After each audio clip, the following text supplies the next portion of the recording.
जन्माष्टमी का त्योहार हम सभी के लिए सबसे प्रिय त्योहार है, क्योंकि हम सब का प्यारा लाडला श्री कृष्ण, जिसको सभी प्यार करते हैं, उसका जन्मोत्सव मनाते हैं। और वो भी रात्रि के बाद का समय है। और इस त्योहार के दिन हम सब कितने प्यार से रात्रि को भी जागते हैं। लेकिन ये प्यार उस पवित्र आत्मा के प्रति है, जिसको हम प्यार से श्री कृष्ण कहते हैं या तो नंद लाला कहते हैं। ये पवित्र आत्मा का इस सृष्टि पर आगमन नई दुनिया की शुरुआत का प्रतीक है। हमारा भारत देश जो सतयुग था, जहाँ पे श्री कृष्ण का राज्य था, तो जन्माष्टमी का त्योहार हमारी सतयुगी दुनिया की शुरुआत की यादगार का त्योहार है। इसलिए लोग कितना प्यार से उसको मनाते हैं। लेकिन साथ साथ हम इसके आध्यात्मिक रहस्य को भी जान ले तो हम इसका और ज्यादा आनंद ले सकेंगे। श्री कृष्ण के मुख में मक्खन दिखाते हैं और इसलिए उस दिन सभी प्यार से मक्खन भी खाते हैं। परमात्मा कहते हैं कि अब भारत फिर से सतयुग होने वाला है, तो नई दुनिया की आगमन की तैयारी है। और अब तो ये दुनिया उसी परिवर्तन के लिए बहुत आगे बढ़ रही है। तो हम सभी को भी अपने आप को, स्वयं को ऐसे पवित्र बनाना है।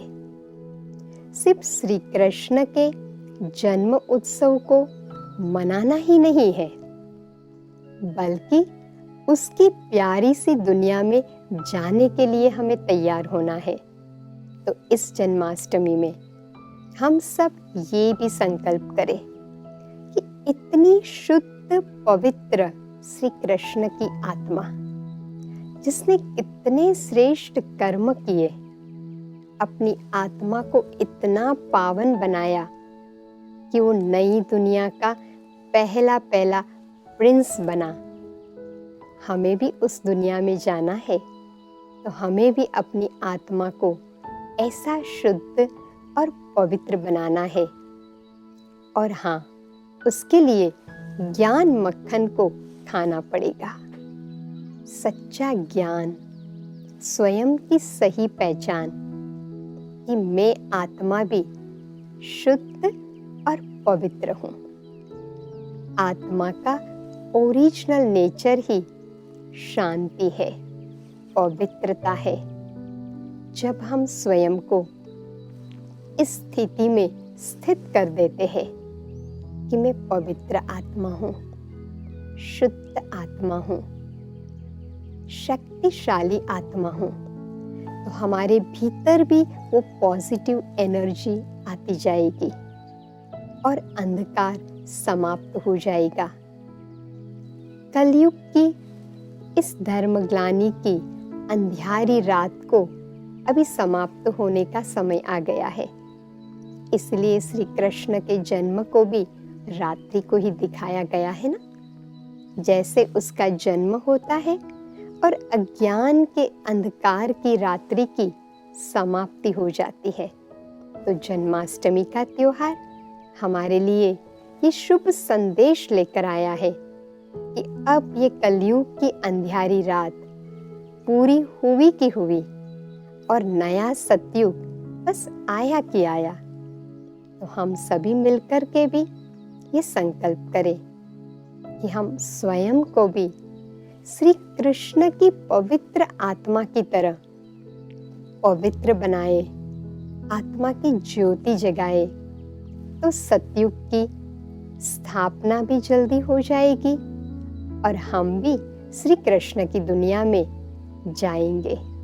तो इसके लिए स्वयं को थोड़े समय के लिए हम उन शुद्ध विचारों में एकाग्र करें, स्वयं को देखें। मैं शुद्ध पवित्र आत्मा हूँ। भ्रुकुटी के बीच में पवित्र लाइट को देखें, महसूस करें।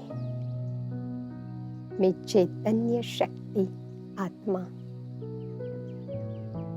पवित्र शांत स्वरूप हूँ।